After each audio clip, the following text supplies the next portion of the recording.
Hello, welcome to Game Designer Plays. I'm Pixel Gadget. I've been game designer for like 10 years now, and this is episode 2 of playing Dread Templar, talking about design of all kinds, level design, kinesthetic design.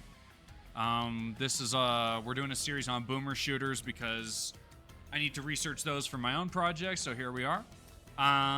We got to the first save point in the last episode, so here we are. We're going to start off again, and basically, like any good playthrough, we're starting right back in the main menu. There was one critique I wanted to make that I remembered now is the leaves on these trees could be fluttering. That would be like a nice fourth layer of movement on this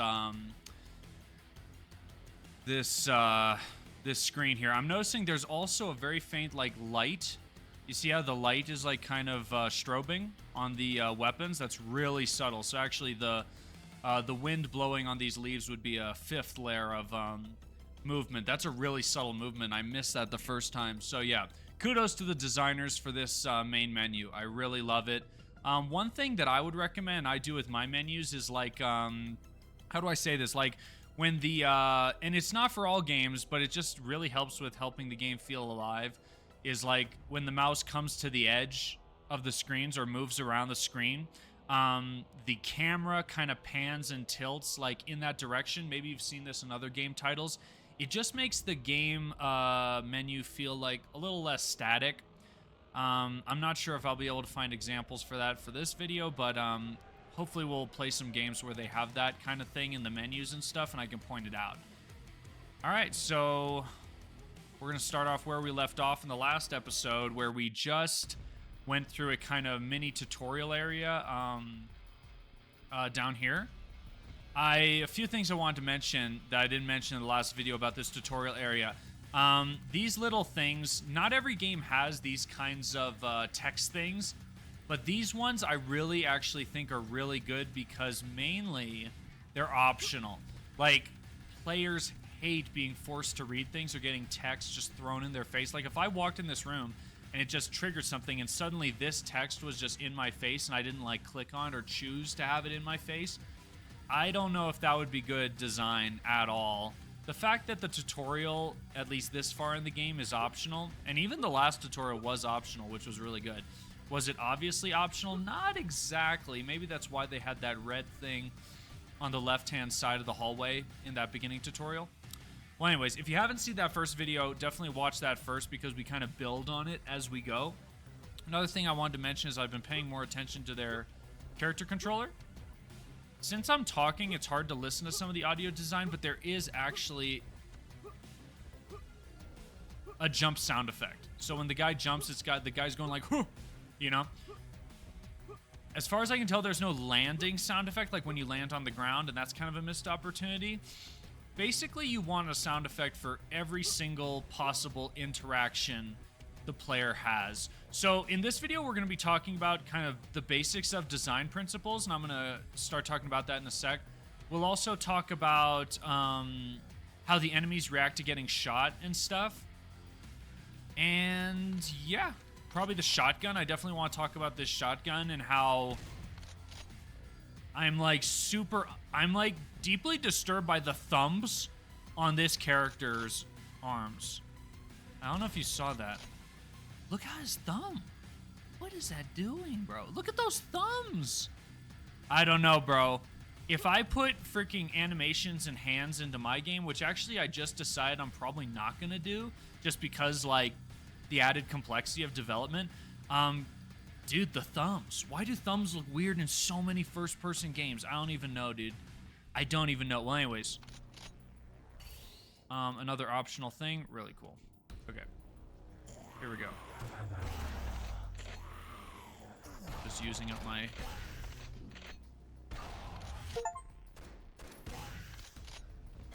I've gotten pretty good at this game just by playing a little bit. You're probably wondering why I'm so good at the game now. I actually did this episode already, but my audio didn't record, so whoops. One thing I wanted to mention is, I don't know if you remember the first episode, but this thing was a button, and when you shot it, something happened. Now, I'm shooting, nothing's happening.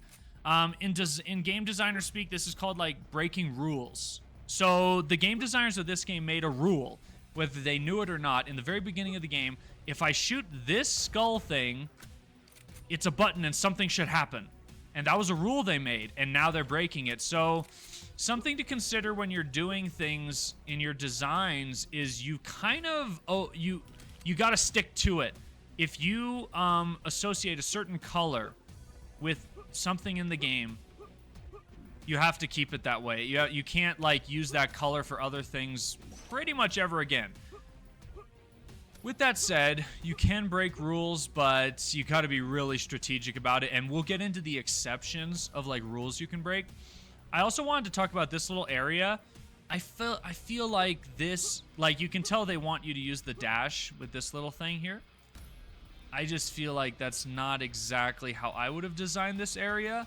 I probably would have designed this area where it's like you come out, and I would have had like pathways maybe. And there's enemies like all over in the middle, right? And the player kind of has the choice, like, oh, like there's a high ground area where I have to dash to get across, or there's like a low ground area, whatever. I'm not really a big level designer, honestly. I have to be honest. I'm not like the best level designer in the world. My specialties are kinesthetic design, like game feel, like guns and stuff, and also what else? I'm totally blanking right now. It's kind of late at night, but I really just wanted to play more of this game. Actually, it's really fun. Okay, so let's keep playing. I want to also cover in this video some design principles. So basically in game design, there are 3 things that we use to discuss game design, like elements, things that are in the game. So the first thing are affordances. In this game, the game affords me to shoot these enemies and to kill them. So that's a game affordance. The game also affords me to move around, to jump, to do all kinds of things. So that's an affordance is anything the player can do in the game. Any button, pressing a UI button is an affordance. Any interaction, really. Sorry, I gotta focus on the game. This game is, I'm doing fine for health and ammo. We're on the normal difficulties. This is like pretty much a cakewalk for me. Especially now that I'm actually using the like slow-mo and the dash, which I didn't want to use at first, but I'm realizing they're really good.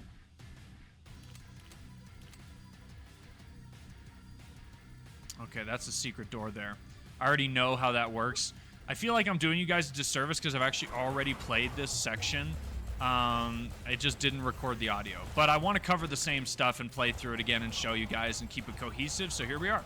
Okay, so affordances are the things you can do in the game. We've just afforded these enemies to death.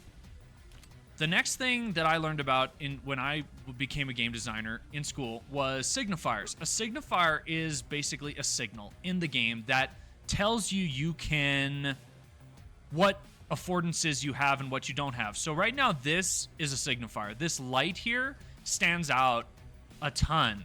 And look at this. So, okay, rip. The most basic signifier is literally a sign. Oh, interesting. It just opened itself. Okay. Last time I encountered this thing, I thought that by shooting it or like cutting it, it activated the secret door, but I guess just walking up to it activated the secret door. Interesting. Secret door is back here. This is a little secret, and it's called a super secret, which is so badass. We get this amazing shotgun here. This explains the kind of switching. I kind of wanted to pose a question to the designers of this game if they ever watch this video. You have 2 guns that consume the same ammo. One shoots 2 ammos at once, one shoots 1. I guess my question is, why have 2? And why not just have 1 gun that's really good and just keep it simple? I don't know if I'm ever going to use this pump shotgun ever again, because this one's like way better and higher damage. Yes, it consumes more ammo. I guess it actually is a meaningful gameplay choice. Do you want to consume more ammo and do less damage, more consistent damage, or kind of go this route where it's like more damage, but you're consuming more ammo? Maybe it is a good design decision. Like I said, I'm really not an expert at these things. I'm just kind of spitballing right now. This game is extremely well designed. First of all, the environments are amazing. The gray sky, the bodies hanging. I really like it. I like it a lot. The fact that these aren't interactable or swing is a little, like, disappointing. I think this game was made with Unity. Pretty sure. So, I predict that I will be coming to this section later. I thought when I opened the secret door that it would open that door, but it didn't. It opened that thing over there. So I'm pretty sure that's like alluding to when I go down in here, it's going to do stuff. Again, they're breaking that rule. Kind of annoying. But it's a small thing. It's really not a big deal.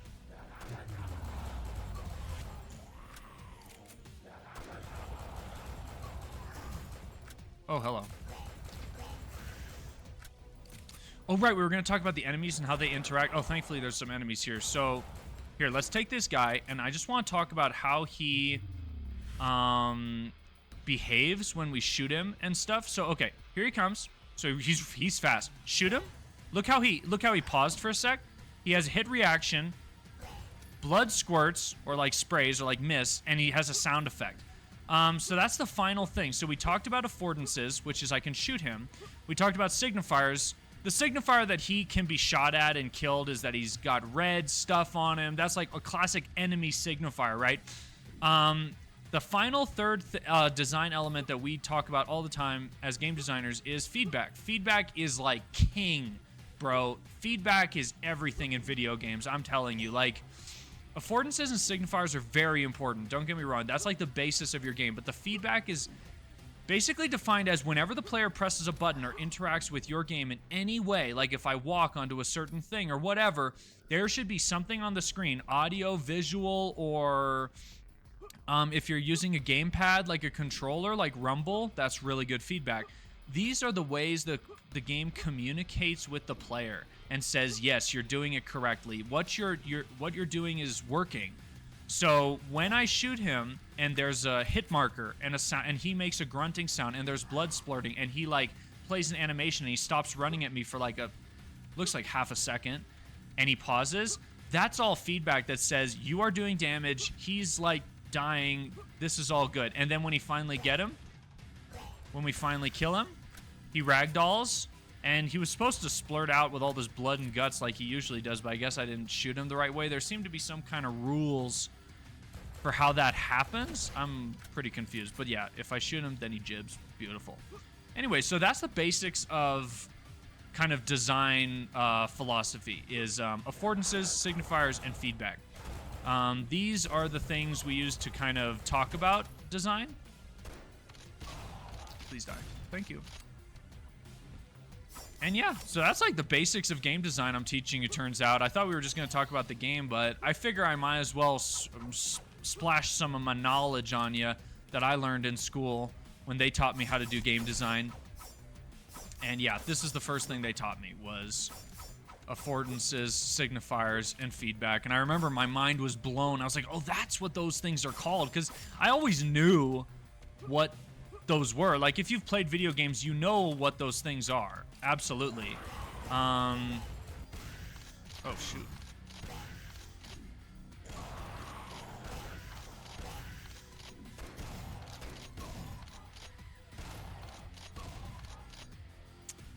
Yeah, if you play games, you know what these things are. Yeah, so I think I've talked about pretty much everything I want to talk about for this episode. This game is really enjoyable. The shooting just feels really satisfying.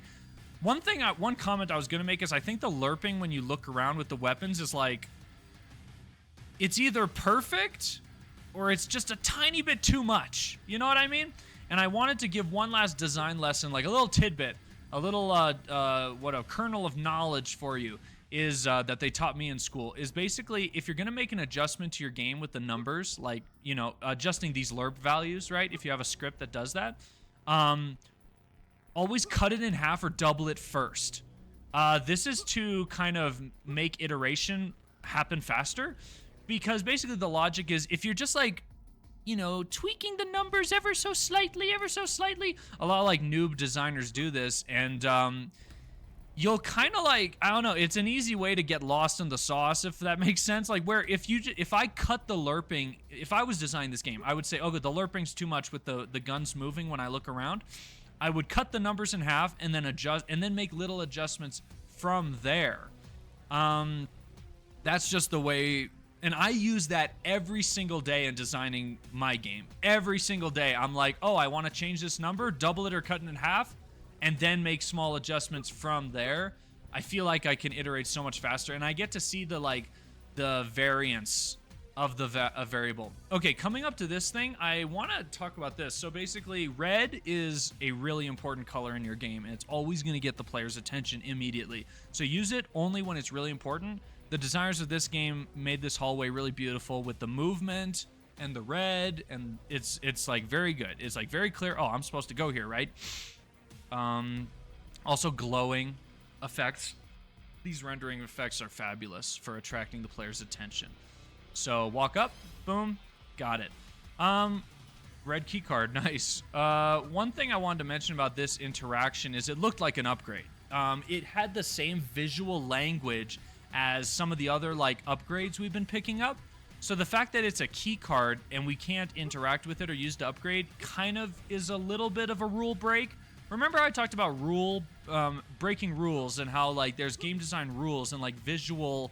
There's a visual language to your game. When the player like starts playing for like 5 minutes, they pick up on the visual language. Oh, red means this, blue means this.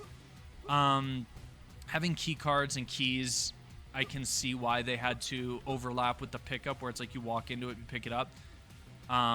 Definitely harkens back to the arcadey style of like Quake and stuff, original Quake. So that's just a little thing I would note is like, if you can help it, make your weapon pickups and your upgrades and then your key cards like have a different visual language to them so the player can tell, oh, whatever. For this, it really doesn't matter. It was shiny, I walked into it, I picked it up. It's not gonna matter for the gameplay. But if you're like, you know, a crazy game designer like me and you think about these little things, it's something to think about. Really, when you're making a video game, before you design anything, really, you want to get that visual language down, absolutely, and like nail it down. This color means this, and I'm only ever going to use this color for that specific thing. Like ammo is always going to be yellow. I'm always using it in that way. Yellow will not be used for any other game mechanic. That's always a good bet. Breaking those rules can get you in trouble. So anyways, we got to the next save point. We're going to stop the video here. I hope this was educational or enjoyable in some way. This is my second time recording it, and it's super late, and I'm like tired and weird, and I feel like I'm repeating myself a lot. So I don't know if this is entertaining or educational at all, but if it is, I hope you enjoyed it. And yeah, all right, I'm gonna end the video now. We're gonna save the game, and yeah, I'll see you guys in the next one. I think we're gonna keep playing this one. I think there's more design stuff to learn about from this game, and basically the philosophy of these videos is going to be I'm going to play the game that I'm playing until I kind of run out of things to talk about, or we start like I start repeating myself too much with what we're going through, and then we'll just switch games. I got a bunch of really awesome boomer shooters to play through for this series on designing shooters. And yeah, thank you so much for watching, and I'll see you next time. Thank you. Farewell.